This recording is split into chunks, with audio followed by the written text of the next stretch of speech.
Hello and welcome into Fantasy Focus. Today's show is presented by Geico. Switch to Geico, see all the ways that you could save. It is Tuesday, October 31st. It is Halloween. Happy Halloween. And I am joined here by Stephania Bell and Field Yates. Stephania, how you doing today? I'm fine. You're fine?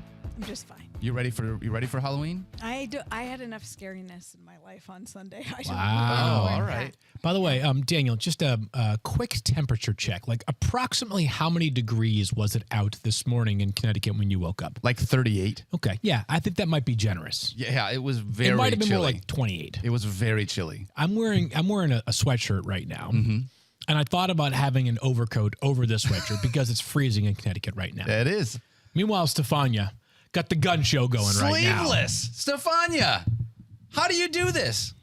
Turn up the temperature in the studio. Oh, wow. You guys know this. That's know how me that by works. now. Hey. Look, I had to go. You guys did Halloween yesterday without me. It's fine.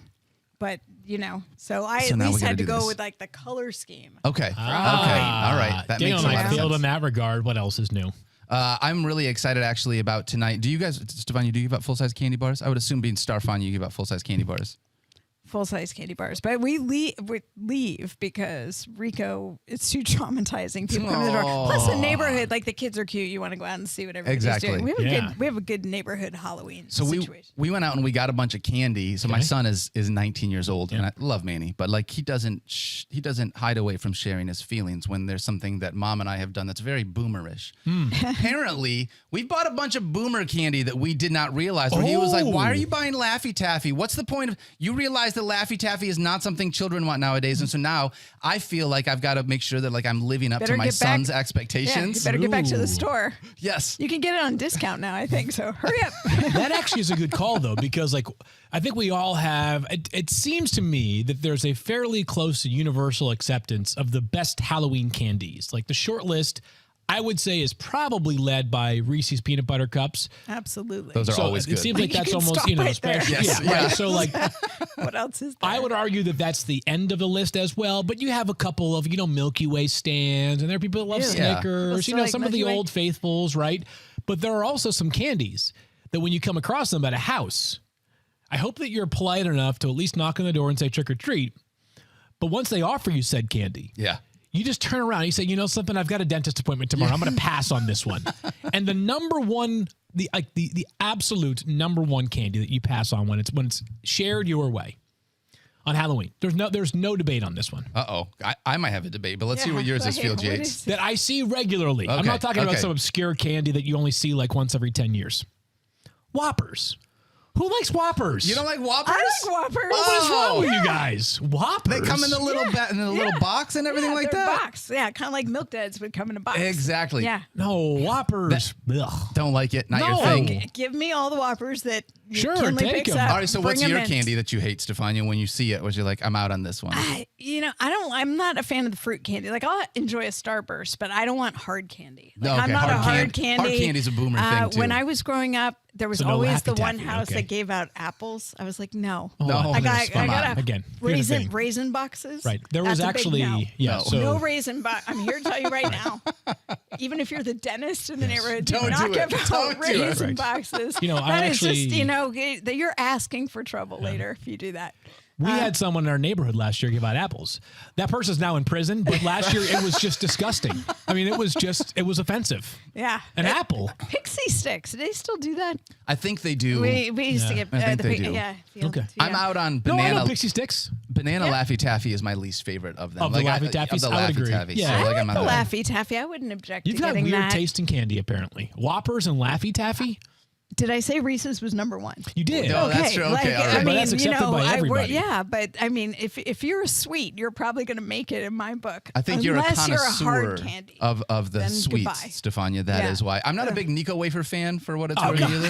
I mean, that's by far the worst. Okay. all By right. far. But My dad loves those. Well, things. shout out to Papa I Bell. know, but that all right. also tells you how old they Yes, are. exactly. and that's the thing, though, is that like when you They were get around like a during the war. yes, Like, yes, but those aren't frequent enough anymore because I agree with that's like by far that is even worse than Whoppers, which is saying something. Because every time you pick up Smarties, I like they're okay. But they're kind of in that old candy. Yes, they are. Ugh. Yeah. Anyways. All right. Okay. That's so much fun. Glad we got that out of our system. Yeah, let's talk about a little bit of football. We got a fun show today. We're going to talk a little bit about Monday Night Football. I can't wait to dive into that. We got a little bit of injury news. Stefania's going to make sure that we are all, unfortunately, more than we want. Make sure we're all set to figure out what we need to do within the waiver segment. And then we're going to close the book on Week 8, looking ahead to Week 9. Let's start, though, Field. We had a signing a couple weeks ago. I asked you on this very show. I was like, hey, we've seen a bunch of running backs get hurt. A ton of running backs have been out. And we have not seen any movement on Leonard Fournette. And you're like, yeah, well, this is sort of where we're at right now. Finally, here in Week 8, after Damian Harris goes down for the Bills, we see that Leonard Fournette signs with the Buffalo Bills. What do you think this is going to mean, not just for Fournette? It doesn't feel like it would be a ton of value, but how is that going to impact James Cook? Yeah, so let's start here. It's Week 9 of the NFL season. We're almost halfway through the NFL season. 0 teams had been linked to Leonard Fournette other than the Buffalo Bills in incredible ways so far this season. All right? He went and worked out, I think, for the Patriots at one point back in the summer. Yep. But it's been a long time since anybody had Leonard Fournette on their radar. Awesome football player for a long time. He is Lombardi Lenny and well-earned. But when you're available until Week 9, it does not mean that you will have any standalone value unless everybody else in the backfield gets hurt. Yeah. What this means is that it's going to become more annoying for the other backs that we are already rostering from this Buffalo backfield. That's what which is led by, of course, James Cook. And also Latavius Murray. We're now a year and a half into the James Cook experiment. And as much as we want him to be great, there are just too many limiting factors for James Cook to reach that consistent ceiling. So he's on the practice squad right now, is Fournette. Wouldn't surprise me if maybe this Sunday, maybe the following Sunday or the week after that, he is elevated to the Buffalo Bills practice squad. To the active roster from the practice squad. His greatest strength probably right now as a player is catching the ball. Takes away some opportunity from James Cook there. This is much more an annoyance for James Cook's value than it is a boon to the standalone value of Leonard Fournette. I'm not adding him in any leagues right now. I'm just a little bit more frustrated about James Cook, who there have been some encouraging signs. Still a super efficient runner and has had some big games in terms of number of rushing attempts, but the chance for a bunch of passing game utilization and the chance for touchdowns have both decreased with this Leonard Fournette signing. He's so explosive, too. That's one of the things that's tough is you look at him and he's just got so much juice in his game. Not Leonard Fournette. We're talking about James Cook. Yeah. Talking about James Cook. Stefania's eyes got real big when I said that. I was like, are we talking about the same Explosive player? Leonard Fournette was back in coming out of college in Jacksonville, maybe, and even then, not so much. I love everything that we talk about when it's James Cook, right? Because he is explosive. You can see the speed, you can see the quickness, you can see the shiftiness in his game, but there's just not enough volume here because they spread the ball enough to a number of different running backs. So this is going to be frustrating. Josh Allen had to design a run last week for a touchdown, so maybe we see a little bit more of that. You don't need any more of that? Or I don't. Well, I mean, not if you're a James Cook manager, I don't need any more of that. But like everyone else, yes, I'm all in on that. So you would say though, imagine if back in, I don't know, June, you said the biggest competition to James Cook's carries and workload during the upcoming regular season were Latavius Murray and Leonard Fournette. You'd say, okay, that means good things for James Cook. I'm all in on James Cook, Field. That's so exactly what I would have said. So much. All right, let's move ahead. Talk Monday Night Football. You guys ready for this? Are you ready for this, too? That's the more important question. Yeah, I know. Really, I mean, I feel like we should just open the floor to you. How do you feel? Take a moment and just appreciate your team. So here's what I'm going to say really quickly, and we're going to talk about this a little bit more on the score report. Yeah. But I'll tell you what, there was a lot of chatter in the beginning of the year about how the Lions wasted this pick on Jahmyr Gibbs. You guys remember? What are we doing drafting a running back so early? Oh, you should have taken Christian Gonzalez, guys. Oh, man, Jalen Carter would have been really good for your team. You already got David Montgomery. What are you guys doing? What a stupid decision. Boy, here we are now in Week 8, and this does not look like a stupid decision. Can you imagine what this running back duo is going to look like when David Montgomery is back and healthy? Jahmyr Gibbs almost yardaged the Raiders by themselves. He had over 180 yards from scrimmage. The Raiders barely had over 200. It was the Jahmyr Gibbs show last night. Dude showed us everything that we have been waiting to see. It was the quickness. It was the elusiveness. It was the deep speed. He's a great pass catcher. He runs through contact. So many things to be excited about for Jahmyr Gibbs. He gets up in the stands with the fans. All the way up there. All the way up. They were like, come on back. They were like, wait, please, we still want you. So unbelievable night for Jahmyr Gibbs. So unbelievably thrilled. And even when David Montgomery comes back. I'm pumped to be able to have these two guys rotating back and forth, being fully healthy, and knowing that they are both going to be in a spot where they're able to just be that 1-2 punch. Yeah, I think that's exactly what happened. Was Jahmyr Gibbs sort of earned that rotational role, and Dan Campbell's been pretty transparent about this. I think his optimism is sort of where some of us who drafted Jahmyr Gibbs in our fantasy leagues thought we were going to see more of him sooner, but he was very clear recently about just sort of what he was watching him, how he was watching him develop, and then after the game last night talking about seeing it.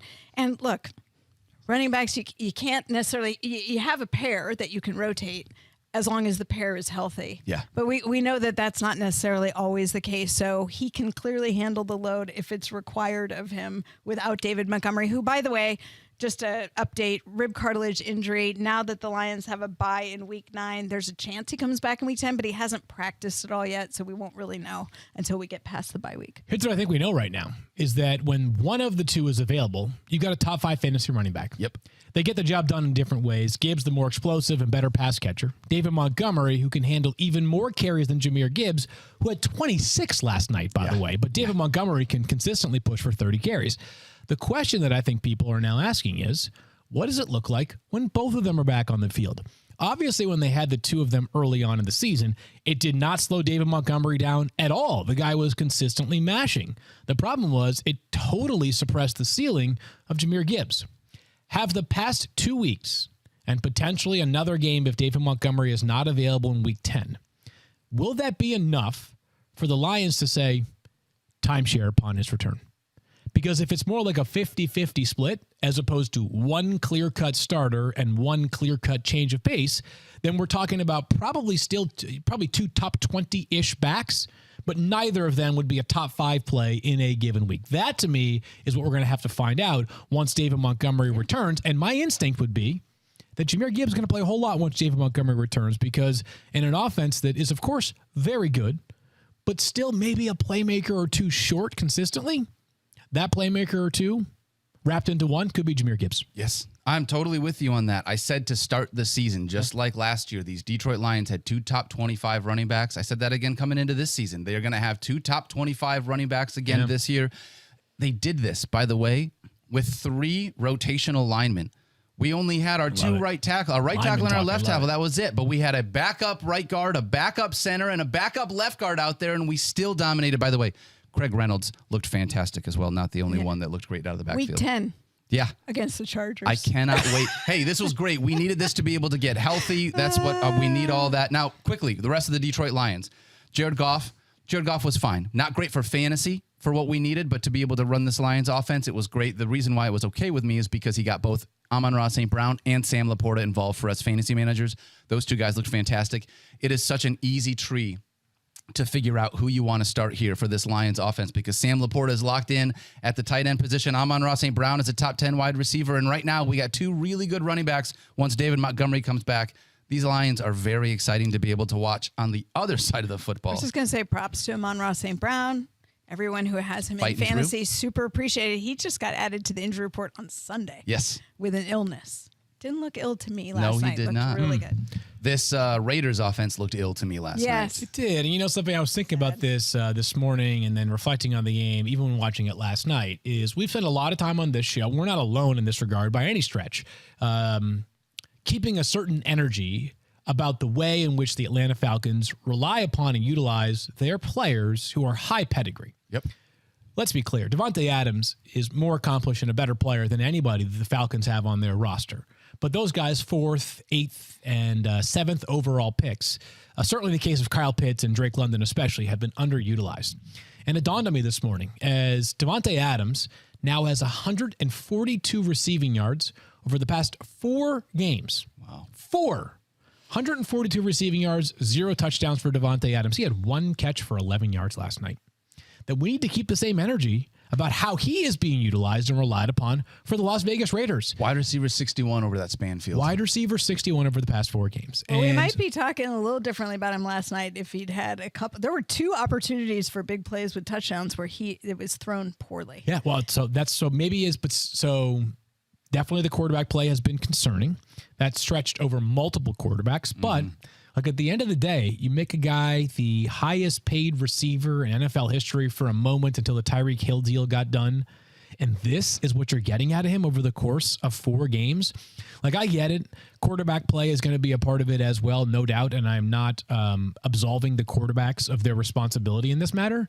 But 4 games and 142 receiving yards, that's 35.5 receiving yards per game for Davante freaking Adams. That's not There's enough. got to be a way. I watch offenses every single week. Rely upon guys like Cooper Kupp and Stephon Diggs and Amon-Ra St. Brown. Hey, Tyreek Hill, the guy that, like, if I were a defense, I would just give him the Calvin Johnson treatment.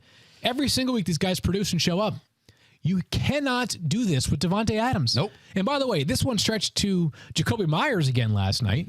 Those 2 guys were in witness protection program. They had a combined 2 catches for 30 yards. Can't do it. Davante Adams is way too good.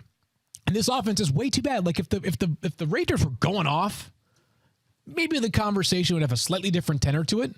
They're one of the worst offenses in the NFL. I believe I saw this accurate tweet from Mike Clay that there are just 2 offenses in the NFL this season that have not scored 3 touchdowns in a game this season. The Raiders and the Jets.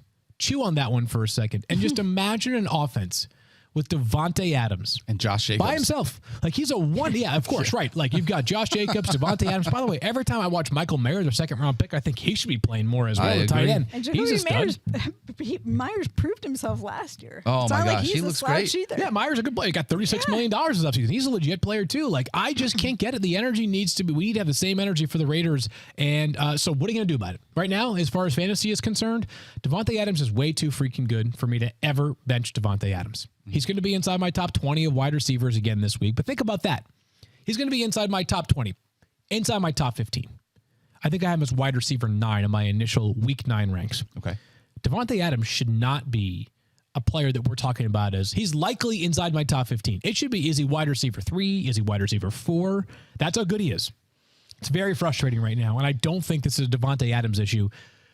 He did have a drop last night, and he had a drop last week against the Bears as well. For the most part, I don't think this is a Davante Adams issue. I think I'm with you, Field, this very much. Go ahead, Stephania. I was just going to say they look out of sync. I mean, That's a nice way of putting it. Yeah, that's very polite. I'm being generous, and it's not every play, but they look like a team that hasn't practiced together, which they really haven't. But everything is off. Timing is off. I mean, their protection is off.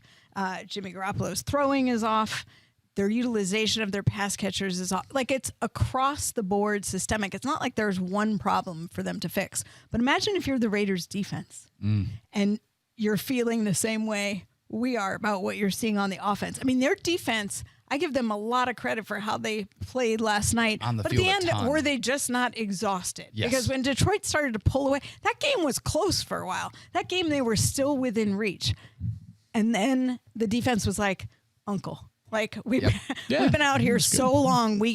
And so the game looked different in the score, but it was actually closer than you thought. And the defense actually had goal lines up. They kept Detroit to field goals for a while. And in spite of the fact that it was closer than what you thought, I thought it was interesting that they scored 14 points. They only got 1 offensive touchdown because they had a 75-yard pick 6 from Jared Goff. Right. So like that, the offense was even worse than what you thought it was because they did not score one of those touchdowns. So this Raiders offense is so difficult and defense. frustrating right now. I feel bad for Raiders fans that have to watch this because you got a lot of resources here that we really love. It just doesn't feel like they're being utilized the way that, we want them to be utilized. All right, let's move ahead and talk about the injury report, Stephania. So stream the Raiders defense and avoid anyone playing the Raiders defense. I was just going to say, like, maybe just stream the defense that is facing the Raiders instead. right now. Do they play week 9? I just had this queued up too. I forget who it is off the top of my head, so my bad on that one. That's a great question, Field. I can tell you right now, in week 9, they play the Giants, okay, 4:25 p.m. Oh, yeah. The Giants are at the What's Raiders. the over-under in that? Did you guys see that Northwestern Iowa in college football this weekend has apparently the lowest over-under in record for a college football game? What is it? I can't believe it's 29.5. Stop. Very low. I can't believe that's the lowest on record, though. I know. I'm surprised it wasn't like, right. Maybe it's Army-Navy games. Maybe it's Power 5 conferences. The way that it was phrased was lowest ever. What is the over-under on the Giants-Raiders this weekend? Probably around that. But that Giants defense is legitimately a top streaming option for this weekend. Yeah. Even after their trade of Big Cat Williams yesterday, that Giants defense has not been the problem. So maybe the over-under won't be that low. It'll just be defensive scores back-to-back. Yeah, that's what it is. Yeah. We were doing some live line, just like made up live lines in the war room this past week. And at like 10-7, I asked, does anybody want, if I give you a 23.5 over under, does anybody here want the under other than me? And maybe 23 points in that game on Sunday. 23, 24 points to 23. Get yourself to Vegas, Field. No, I mean, no, I'm no Tyler Fulgham. I don't know. Right? I don't know. No Aaron Dolan, Tyler Fulgham, Joe Fortenbaugh style here. All right. You could help set the Lions. Let's dive into this injury report heading into week 9. Stephania, we're going to start at the quarterback position. Matthew Stafford, unfortunately, day-to-day with a UCL thumb sprain is what I was told. I'm an idiot. Will you tell me what a UCL thumb sprain means? I will. Okay. So here's your thumb. Okay. Fingers. Okay. The UCL helps. It's like a check rein for the thumb to the hand. So when your thumb gets pulled away from the hand, you can tear this ligament, which runs from basically the base of your thumb to the first metacarpal, which is this big bone here. Okay. So anyway, you can get a little tear of that ligament, and it creates instability in your thumb. And if you saw Matthew Stafford, his thumb got caught in the helmet of a Cowboys defender, and his thumb went exactly that direction, pulled. He immediately was in pain, tried to stay in, ended up scoring on a 2-point conversion, but hurt his hand when he hit the ball to the ground. Grip, obviously difficult when you have this kind of injury. If you look at what Sean McVay said, you can actually kind of work your way through the language and figure out what happened here.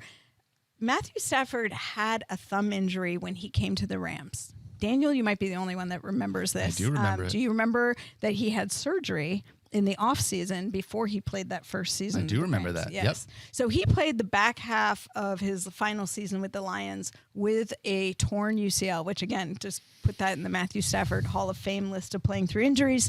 He goes to the Rams, and they get it fixed in the spring.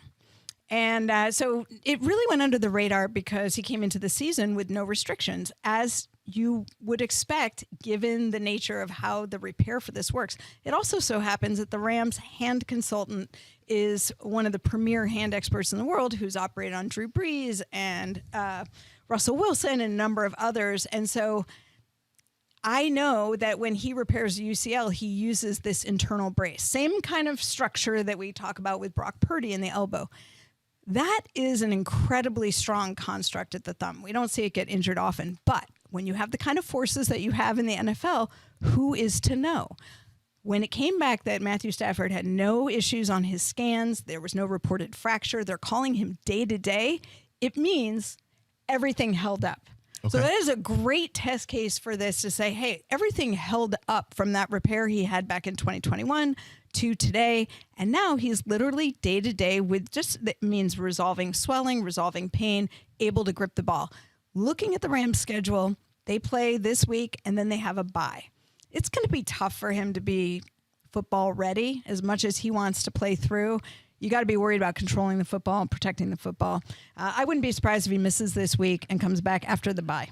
So they have Brett Rippon as their backup quarterback. They reportedly were set to sign John Wolford off of the Bucs practice squad, and then Wolford decided that he was going to stick around, which can be interpreted in a lot of ways. It could be as simple as like, John has life reasons why he wants to stay in Tampa. Maybe he feels he's developed there. Maybe he likes the area, whatever. There are a lot of reasons why it could be. It could also be that John got the sense, and I'm not saying I know this for a fact. It could be that the Rams kind of indicated, hey, we don't think this is a long-term thing with Matthew, which would kind of align with what Stephania just said. So we'll have you back for a few weeks. If you're signed off a practice squad, you get 3 weeks of pay guaranteed, and then a team can subsequently waive you. Let's talk about the pass catchers, though, because that I think is what matters most in this fantasy conversation. If it's Brett Rippon, it's a discounted version of Cooper Kupp and Puka Nacua. We were just talking about Davante Adams. You can't fall that far in our rankings, but this would end up being, this reminds me of, shades of what we were talking about when Joe Burrow was uncertain to play early in the season for Cincinnati. They actually played the Rams on Monday Night Football, and it looked like there was a chance that Jake Browning would play. You're still playing Cooper Kupp. You're still playing Puka Nacua. But the chance for either of those guys, much less both of them scoring 20 points in a game, goes down dramatically with Brett Rippon. Yep. The good news is the volume is going to be there still, right? Because this offense is more than any other in the NFL focused on 2 pass catchers. But woof, maybe this is just me getting this all off my chest at the same time as the person in the War Room League who has Patrick Mahomes, Cooper Kupp, and Davante Adams.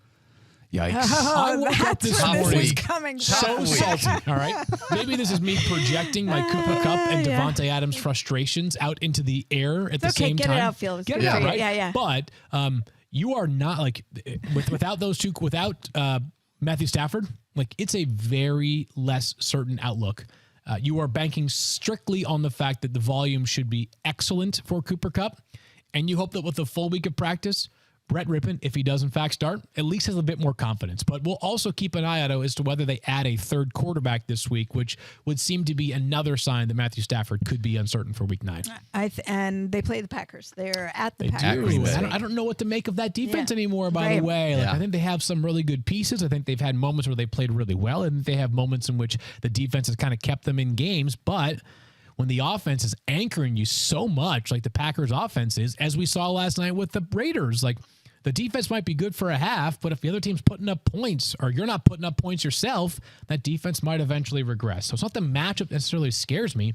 It is definitely the quarterback play that has my expectations lowered for both Cooper Kupp and Puka Nacua. Very quick, because this has nothing to do with fantasy, but I think if there are people out there, they are thinking to themselves, why are we talking about Brett Rippon? This team drafted Stetson Bennett out of Georgia to come in and be the guy. Yeah. We have not talked about him on the show. So just letting people understand, like there's a report here, as obviously has been dealing with an illness. Sean McVay has said it is unlikely that he will be back with the team this year, which is why Stetson Bennett is not one of the guys we are talking about.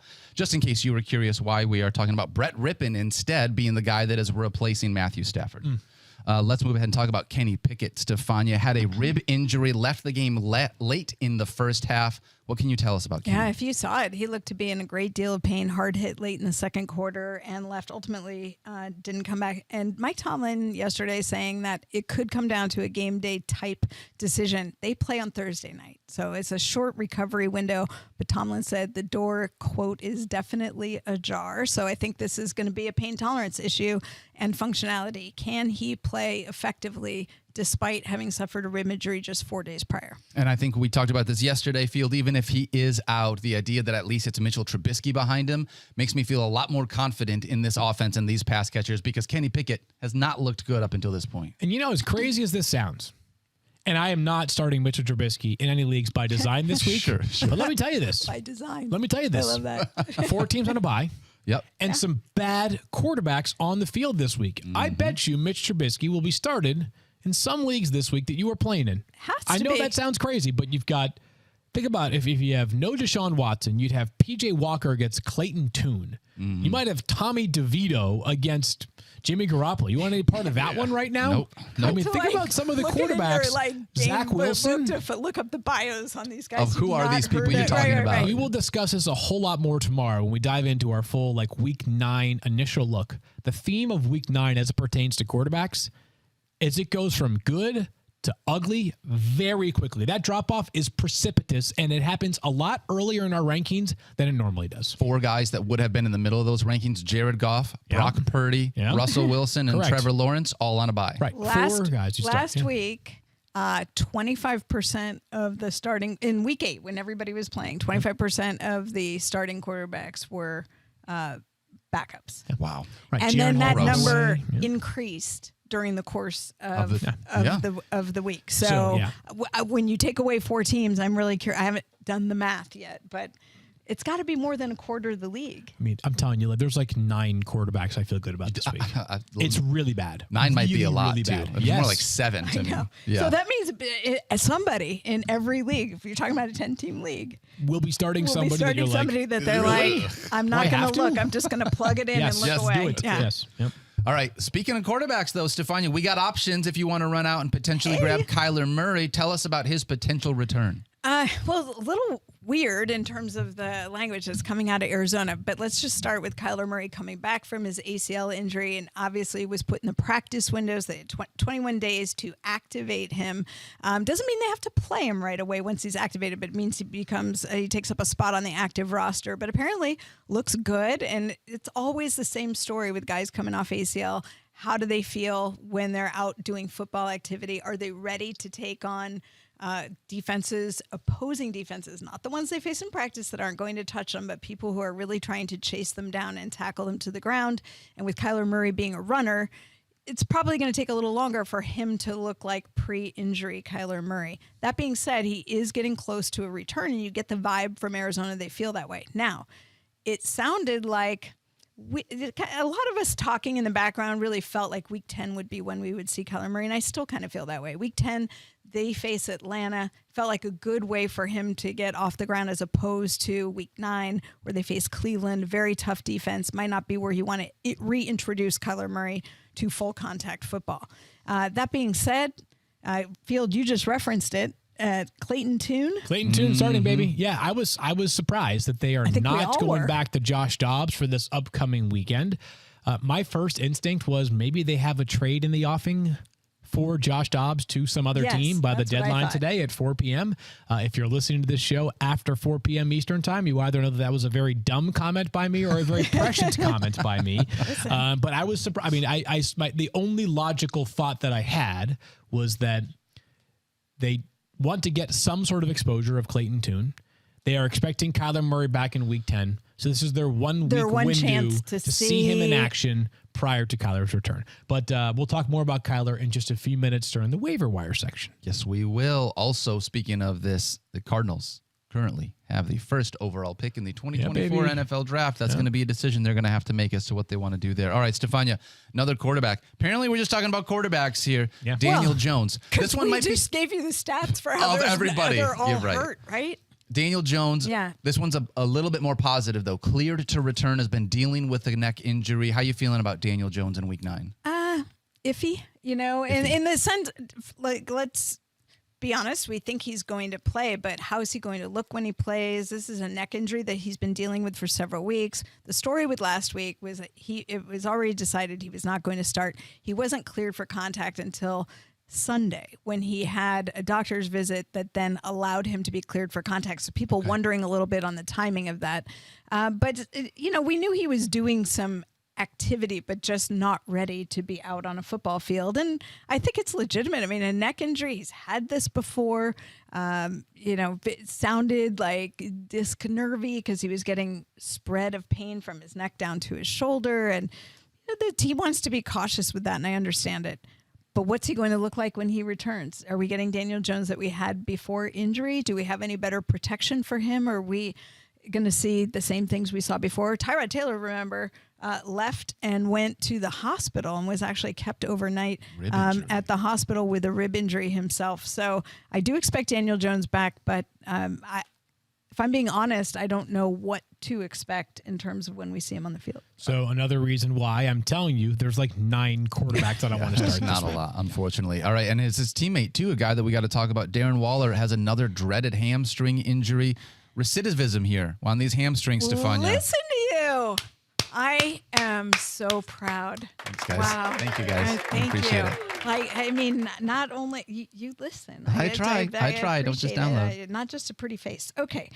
So Darren Waller, I had not been particularly worried about the hamstring because coming into the season, even though it was listed next to his name throughout the preseason, he was very open in terms of talking about this being a chronic issue related to the hamstring injury he had last year, which certainly once you have a significant hamstring injury that costs you multiple weeks, that gets you on IR plus additional missed time, there's going to be some scar tissue there. And that scar tissue is not as flexible as your original hamstring. So when you have a history of these injuries, you are more predisposed to recurrence. But the type of thing he was experiencing in the preseason and early on was not like an acute hamstring strain where you tear it or it's sharp pain. It was more the tightness associated with this. Sure. And they've been managing it pretty well. And in fact, his limited practices during the week spoke to that. So when that was the conversation, he didn't feel any different. They were doing the same types of things coming into this game. But hey, it can always happen. And after, I think he had 4 targets, had 1 catch on 4 targets, something like that. And he ends up leaving the game early, then ruled out and did, in fact, suffer a setback with his hamstring injury. So going forward, it's hard to know how to project this. But I think there's now more reason to be concerned than there was the first half of the season. Yeah, unfortunately ruled out. And then after that, Saquon Barkley just touched the ball on literally every single play that the Giants offense ran 40 opportunities last week for Saquon. Was unreal. All right, we got one more player we want to talk about, Stephania, and that's Drake London. Left this game in the second half against the Titans. What can you tell us about him? groin injury. I mean, my finger. I knew that was coming. Scared me Again, too. So proud. Gosh. Look, not your favorite when it's a wide receiver. These are the kind of the core, groin, hamstring, all of those soft tissue injuries that can be nothing or it can be something that turns into several weeks. So it's a big watch what he is able to do in practice and see, which is disappointing because we finally feel like we're seeing a little bit more of Drake London. Yep. But I don't know. We could get into a Raiders-style discussion about the Atlanta Falcons Yeah, offense. well, we sure could. And they were kind of the motivation for that Raiders thoughts earlier. By the way, the Falcons are going to announce tomorrow who will be starting for them on Sunday. Peculiar would be one way of describing the situation right now because it was made very clear that Desmond Ridder cleared concussion protocol. Yep. He did not return to the game after clearing concussion protocol, but it was not for performance reasons. I'm not smart enough to figure out what that means, but the fact that they are not committing to a quarterback until Wednesday tells you that even if Desmond Ridder is healthy, they are thinking about a quarterback change because of performance, which, yeah. Thank you. Eye test. Right. Eye test. Yeah. Tells you some of that. That would be logical based off how things have shaken out so far this season for that Falcons offense with him under center. I just want them to use the young superstars they have. That's it. I think Taylor Heineke would help a little bit. I do. And that's not based off, as I said on Monday's show, that's not based off of what we saw on Sunday when he threw for 175 yards. That's based off of what we've seen from Taylor Heineke as a starter for multiple seasons prior to this in Washington, where it may not have always been pretty, and there is a little bit of that Ryan Fitzpatrick YOLO style to it, where he'll have just an ungodly interception that you're like, what were you thinking? But it also might be matched by a day in which he throws for 325 yards and 3 touchdowns. Yeah, sometimes that's how it's going to work. Yeah. I love that. All right, let's dive into week 9 waivers and understanding that we've got all of this injury information under our belt, making sure that you've got to find a guy, especially at the quarterback position. That might be one of the spots you are trying to be able to find a streamer this week if you got someone on a bye or one of these injured quarterbacks. Let's start at the top of the quarterback spot field. It's got to be Sam Howell for me, rostered in only 30% of fantasy leagues. And here's the big thing for me over the last 5 weeks.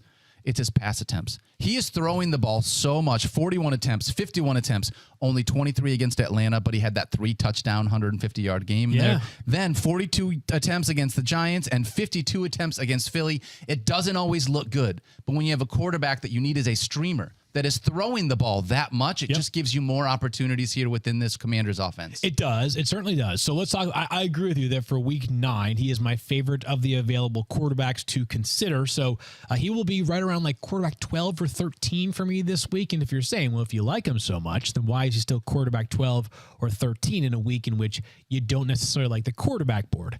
There are a couple of problems here. One is the matchup. The Patriots defense obviously is always going to be extremely well coached, and the personnel, even without their 2 best players, is still good enough, right? Like they have played fairly competent defense, not dominant, but competent defense, even without Christian Gonzalez and Matthew Judon. But the second thing is that other than the Giants, like there was the super efficient game against Atlanta, the games in which you were referencing, it's like, oh, we're playing down big to Philadelphia, or at least up big and then down to Philadelphia, I should say. Like he had to throw the ball 42 times last week. He did. Not just because the team was at one point trailing, but also because you can't run the ball against Philly. I don't think this is going to be a game that is 31-28 on Sunday in Foxborough. This might be more of a 24-21 type game. So it was a little bit lower, still a streaming option for sure, and still of the guys available, my favorite. Outside of that, though, there is another guy. We'll talk about Kyler Murray in a second, but I think the other conversation is it got to be about Will Levis, right? You saw this for 1 week. It's like this guy comes in, 26.6 fantasy points, find DeAndre Hopkins, makes him be involved in this game. But how much are you trusting a second-round rookie quarterback in week 9 after his first start? I mean, is he worth adding because of what you saw, or is this one of those things where you, as a fantasy manager in a 10 or 12-team league, would rather see it more before you use a roster spot on him? I think there are superior options for week 9 in a 10 or 12 team league than Will Levis, but I also get that the pickings are very slim. So again, there will be a lot of people that are starting Will Levis this week, in part because of that, and in part because he did certainly pass the eye test in a lot of ways in week 8, his first ever start. It was basically throw the football down the field and hopefully good things happen. A lot of good things happened. It's also a matchup that if they can somehow protect Will Levis, they've got a chance as well because this Pittsburgh defense has really struggled against perimeter corners. Mike Clay told us all about that on Sunday's Fantasy Football Now. Yep. Moreover, Will Levis did have 7 rushing attempts on Sunday. They went for just 11 yards, but he has enough mobility to eat up some yards with his legs as well. So he's just behind Sam Howell in terms of my preferred options amongst the quarterbacks on waivers for Week 9. Yeah, we'll talk that. more about him, obviously, on Thursday's show because they play against the Steelers. Short week, playing against either Kenny Pickett or Mitch Trubisky. DeAndre Hopkins rediscovered Yes. with Will Levis. Seriously. Just saying, I could he see might be rooting for him. Will Levis, especially in maybe a 16-team league, the War Room League. I could see somebody having to use someone like Will Levis this week with all those guys. Wouldn't surprise me if Will Levis just started in that league. Yeah. No, I was just going to say with Ryan Tannehill obviously still being out with the ankle injury, I just wonder at what point they might be like, they see a couple games like this from Will Levis if it sort of becomes ready to turn the page. Well, I think it worked out perfectly for this reason. If Will Levis keeps playing well and they start winning games, you're not going to pull the plug.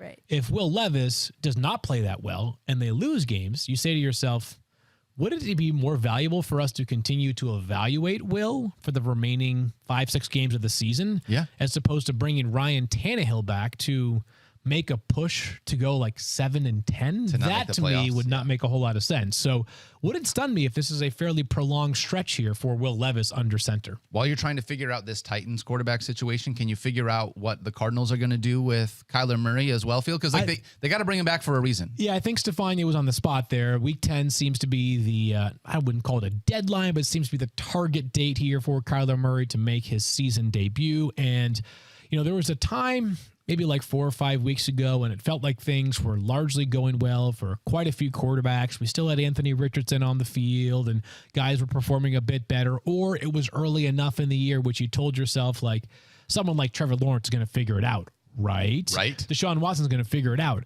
right? Daniel Jones will figure it out, right? And I would have said, when he does return, is it really worth rostering Kyler Murray if he's going to be quarterback 17 or 18 in our weekly ranks? Now, Kyler Murray for Week 10, even if we don't know how much he's going to run, he might be a top 12 quarterback option right away. He might enter in the top 10 or 12. Do not forget, no Patrick Mahomes, no Jalen Hurts, no Tua Tagovailoa in Week 10. So 3, and there's no Matthew Stafford as well, which he might not be available because of health anyways. But I would be thinking about grabbing Kyler Murray right now. At the worst, he is a piece that you can play defense with, right? You grab him and prevent somebody else from grabbing him, and then you could potentially architect a trade. And I've said this 100 times, Field, but I'm going to say it one more time. Still on the PUP list, which means right now, when you grab him off of waivers, you can throw him into your IR spot and let him sit there until you need to use him for a little bit, so you're not even taking up a bench spot on him. Surprised he's available in that many. I am too. Every single one of my fantasy leagues, he is not available, Stephania. So 70% of leagues that he's available in they're just not any of the leagues I play in. So we got to make sure you go out. Please go out and grab Kyler Murray. He needs to be rostered. All right, let's talk about some wide receivers here. Seems like the guy maybe that's going to lead this list is different than the guy that I would want, Field, because when I look at Brandon Cooks, to me, he's the guy, 14 or more fantasy points each of the last 2 weeks. Gotten in the end zone 2 straight weeks. Here's the thing that makes me nervous about Brandon Cooks. Can I tell you? Please do, yeah. All right, I'm going to go through his targets starting in the week 1. I know the theme here. All right. Week 1, 4 targets. Week 2 did not play. Week 3, 7 targets. You love to see that. And then what? And then week 4, 4 targets. Week 5, 4 targets. Week 6, 4 targets. Week 7, bye. Week 8, 4 targets. Yeah, I'm noticing a trend there, right? How are you going to go out and want to, I realize that Brandon Cooks got in the end zone twice. That's what's given him this kind of volume or given him this production. But there is no volume here with Brandon Cooks inside this offense. Is this somebody that in spite of the limited volume, you would want to add off of waivers because you think better days are ahead with how they've used him recently? I think this, Daniel. I looked at the players available on waivers, and we're going to go through the rest of the receivers. And you didn't feel good about it. And you're going to say to yourself, is he perfect? Far from it. But is there anybody on this list that you're like, bam, baby, we got this? That's the guy. Right? So at some point, and just a reminder to people that I think most people that listen to our show are mindful of this, at some point, absent further injuries, the well is just going to dry up on the waiver wire. Right? There are only so many Puka Nakuas that come across, not even every year, but every few years. We're halfway through the season, more than halfway through the fantasy regular season. there aren't that many surefire waiver ads that you are going to be able to find right now. So Cooks is fine. By the way, Dak Prescott looking a lot better over the past 2 weeks. They play Philly in week 9. That's a vulnerable secondary. Things like that are enough reason to add Brandon Cooks right now, especially when we read the remaining 3 names that we have on our sheet as it pertains to waiver wire ads at wide receiver. All right, so the other 3 names we're talking about, we got Rashid Shaheed. This guy is the master of big play, but again, no volume. It's just very limited volume. This would be, to me, Rashid Shaheed is emblematic of the perfect daily fantasy play. Yeah. I would hate the idea of having to trust him week in and week out because while he might get you 3 catches for 181 yards and a touchdown, he also might get you 1 catch for 21 yards, right? Yep. That to me is so I am huge fan of the player, what he's become for the Saints. He's just so fun to watch, but for fantasy, there are definitely better options. The next 2 names I think included on that list. You got Quentin Johnston, rostered in 31% of leagues. That one's kind of interesting. You know what? This was last week. Week 8 was his first game with more than 3 targets this season. You started to see him get a little bit more involved, Stephania. Finally, I've been waiting for this to happen. I actually really liked him as a prospect, but they've been really comfortable with a lot of volume to Keenan Allen, which you can understand why because he's Mr. Reliable. But I think a lot of us sort of thought with Mike Williams down, we'd see a little bit more of Quentin Johnston. Yep, and we saw him more than Josh Palmer on Sunday night, which was important. Maybe tied to the fact that Palmer is battling through a knee injury right now, and he, of course, left the game briefly for that. But sometimes when a player gets an opportunity and performs okay, that can lead to more opportunities. So Quentin Johnston, a deeper league consideration as well. He was the 22nd? There were 4 receivers taken, 20, 21, 22, 23. I believe it went Jackson Smith and Jigba first.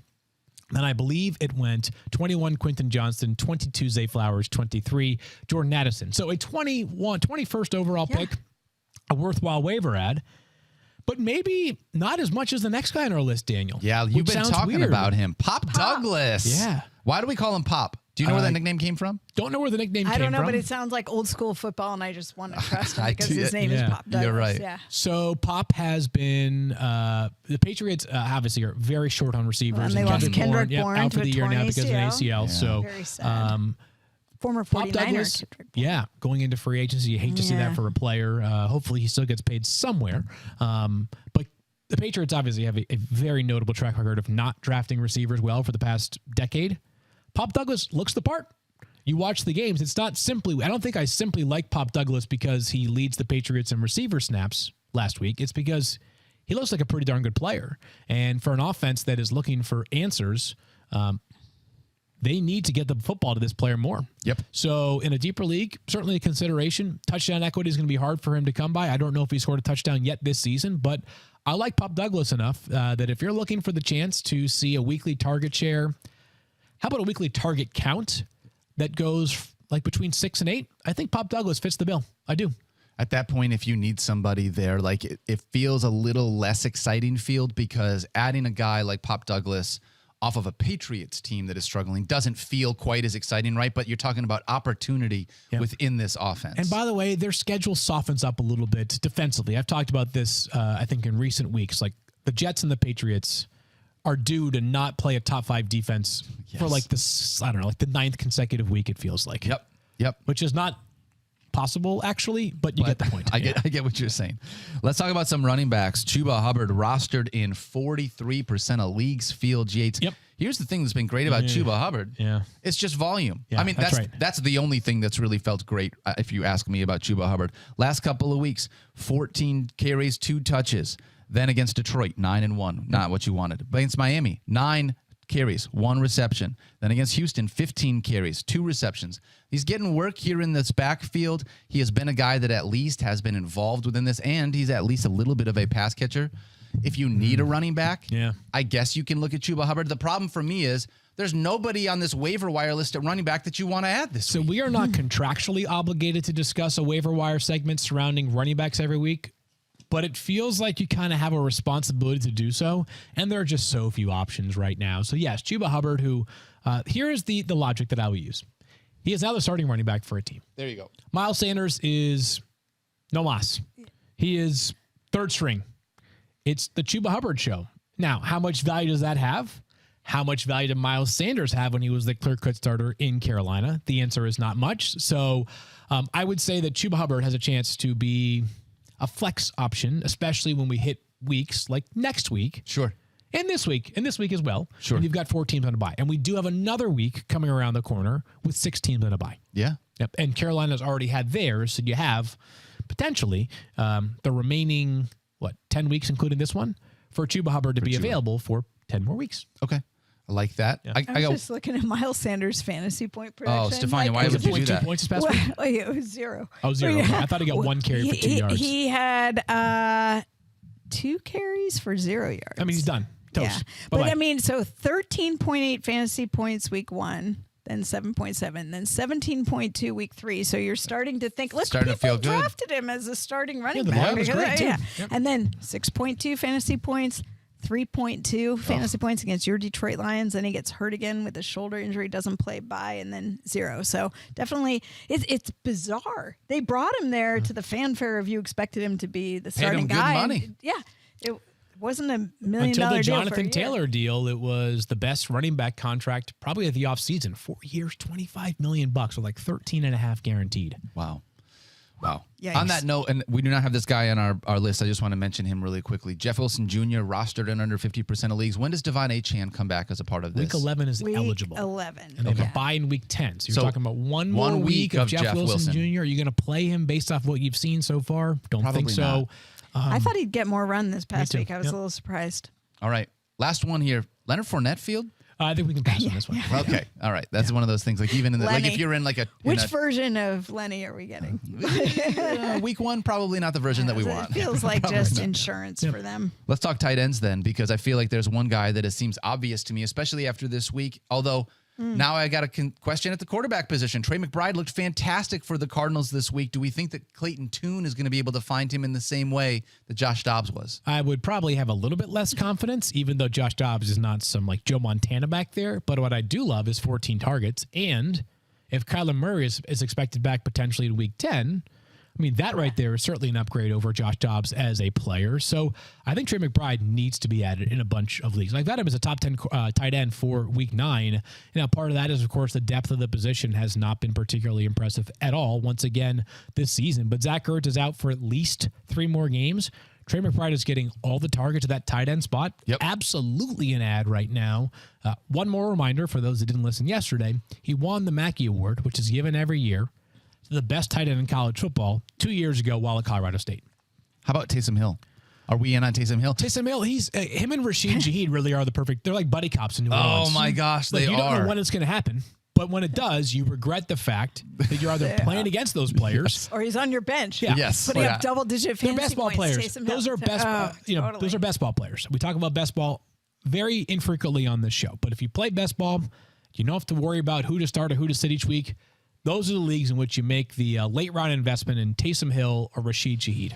All right, then I'm going to go through this really quickly. Field, understanding that a lot of this has to do with roster construction. If you're adding one quarterback off of the waiver wire this week because you need someone, would it be Sam Howell, Kyler Murray, or Will Levis? Understanding Kyler's not going to play this week. Week 9 specific, Sam Howell. Sam Howell. All right, and then Kyler Murray we do think needs to be added, especially because you can throw him in your IR spot for the future. What about at wide receiver? We talked Brandon Cooks, Rashid Shaheed, Quentin Johnston, and Pop Douglas. Which one would you prioritize? Brandon Cooks, best quarterback, best offense. Best offense there? Best offense, I think there's a debate between Dak Prescott. I think Justin Herbert might have the nod there. Just a better little bit. quarterback, but you like the offense there. Yeah, All right. I think Dak is oftentimes underappreciated. Running back, hopefully you don't have to add anyone. But if you do, is Chuba Hubbard. And then at tight end, it seems very obvious that, again, it's going to be Trey McBride with the volume that he got here from the running back position. All right. Oof, running back. We're going to talk about players that are heating up in just a moment. But first, guys, no matter what team you are rooting for, there's one thing that we can all agree on. Football season brings us together. A connection like that deserves to be celebrated with a light beer that's just as great. And at just 96 calories a can, Miller Lite is the only light beer you want to celebrate with all season long. Because with a Miller Lite in your hand, football doesn't just taste great. It tastes like Miller time, guys. It's Miller time all season long. From kickoff to the final whistle, you can't go wrong with a Miller Lite in your hand. It's the only light beer with a taste worthy of our national obsession, because what's the point of having a beer if it doesn't taste like beer? Light on calories, not on taste. It's only got 96 calories and 3.2 carbs per 12-ounce servings with a smooth taste and a crisp, clean finish. You can get the taste you crave without the calories. So this season, crack open a light beer that hits your taste buds so hard you can feel it in your heart. Make it Miller time all season long. Get Miller Lite delivered right to your door. Visit MillerLite.com/FFF, or you can find it pretty much anywhere that sells beer. Celebrate responsibly. Miller Brewing Company, Milwaukee, Wisconsin, 96 calories and 3.2 carbs per 12 ounces. All right, back here on Fantasy Focus. Now it's time for Heatin' Up, brought to you by Popeyes. I can get that smell. I got chicken strips. So hungry. I can smell it right now. Those Cajun fries, they always smell so good. Field, if there's one person we're talking about heating up, it's got to be Dalton Kincaid, this tight end at a position where we need consistency. This dude has looked fantastic over the last couple of weeks. Yeah, the past 2 weeks he has been great. He had 8 catches in week 7, and then this past week he finds the end zone for the first time. He finishes a top 5 tight end in week 8, excuse me. He's got 15 targets over the past 2 games, and with Dawson Knox out, that is only going to increase the opportunities for Dalton Kincaid. By the way, he was the only healthy and available tight end for Buffalo in week 8 on Thursday Night Football. So we just talked about Trey McBride being one of our favorite waiver ads of the week. He is replacing the spot that was held by Dalton Kincaid last week. Exactly. I'm happy that the masses jumped on Dalton Kincaid. He is a potential top 8 tight end the rest of the way. Hopefully Trey McBride is the subject of this conversation a week from now. But Kincaid, with no Dawson Knox and the fact that the Bills, I think, are starting to realize that they can't exclusively rely on trying to chucking it deep all the time. We need to define ways to just sort of piece together and string together first downs.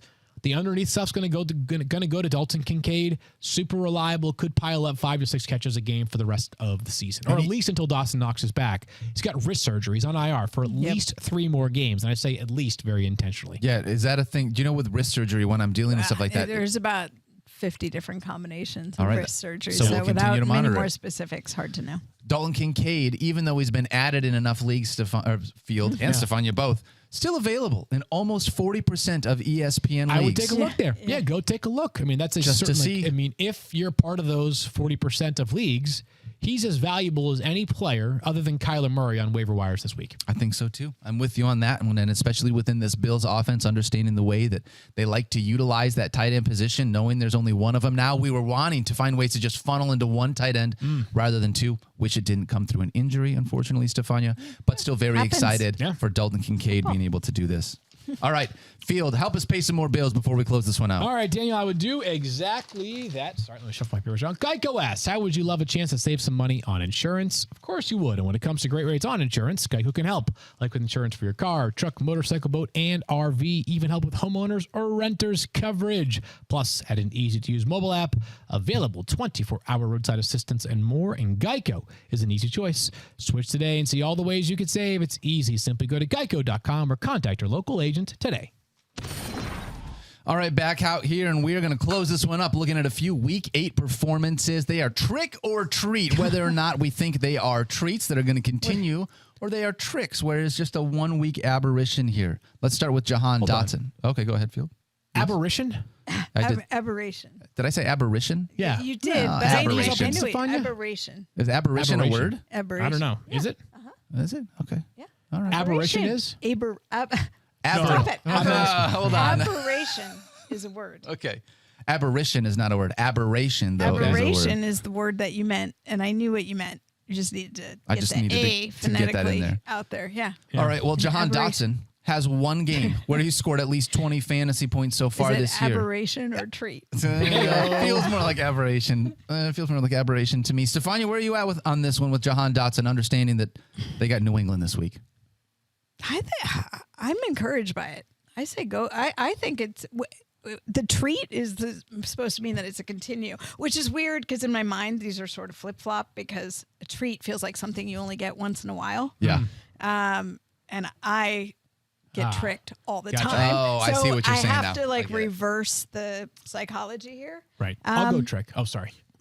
But I'll go treat. Okay. Okay. I'll go trick because the volume's been awesome for Sam Howell so far this season, and it's not been good for Jahan Dotson. So I hope that I'm so wrong on this. But Me too. But he loved him a while. I just think he needs to rekindle the love, and maybe a performance like this will do it. I hope so, but he may have loved him for a while, except for from like weeks 1 through 7, which he did not love him at all. He did love him in the preseason, and I don't know what happened. Yeah. How about you can't ignore Terry McLaurin and Jahan Dotson. you can't do both of them, right? Please don't. Please don't. How about Devontae Smith, Field Yates? Is this maybe trick you can or because treat? he loves Logan Thomas. Sorry. This is a trick for Devontae Smith as well. Just a second game with over 20 fantasy points this season. They play the Cowboys in Week 9, a much sturdier opponent than the Commanders this past week. So a trick for me on Devontae Smith, but the Stars did align nicely this past week against Washington. Yeah, I think the numbers gap between him and A.J. Brown has grown Really this grown. year, and so I think it's a trick as well. Dallas in Week 9, and then a bye in Week 10 coming up after that. All right, what about Tyler Lockett? Tyler Lockett feels like a trick to me as well, given the fact that I don't even know how to be able to feel about this Seahawks offense. It's neither a trick nor a treat because it's Tyler Tyler Lockett. It's Tyler Right. Lockett. It was like that. This is the definition of Tyler Lockett. Yes, so, correct. shame on you if you don't know that by now. Oh, wow. Yep. Wow. What about Javonte Williams then? How about this guy? Because we've been waiting to see Javonte Williams come back and be able to do something for our fantasy lineup. Yeah. Big Trick. time. Really? Yeah. Oh, big time treat for me. You think it's trick? You go first. Just because I don't think the Denver offense is going to support the Javonte Williams performances from here going forward. I think a treat because 30 touches is just ridiculous. It's great. And he completely dominated those touches relative to Jaleel McLaughlin and Samaje Perine, who were relegated to pretty much, we're talking not mop-up duty because I guess they did win, but it wasn't like a total blowout the entire way. But a very, very small role for those two players. Make this a treat for Javonte Williams. 30 touches for Javonte Williams, 6 for Jaleel McLaughlin. Not sustainable. And 3 for Samaje Perine. So that's a tough one. Yeah. How about Dak Prescott?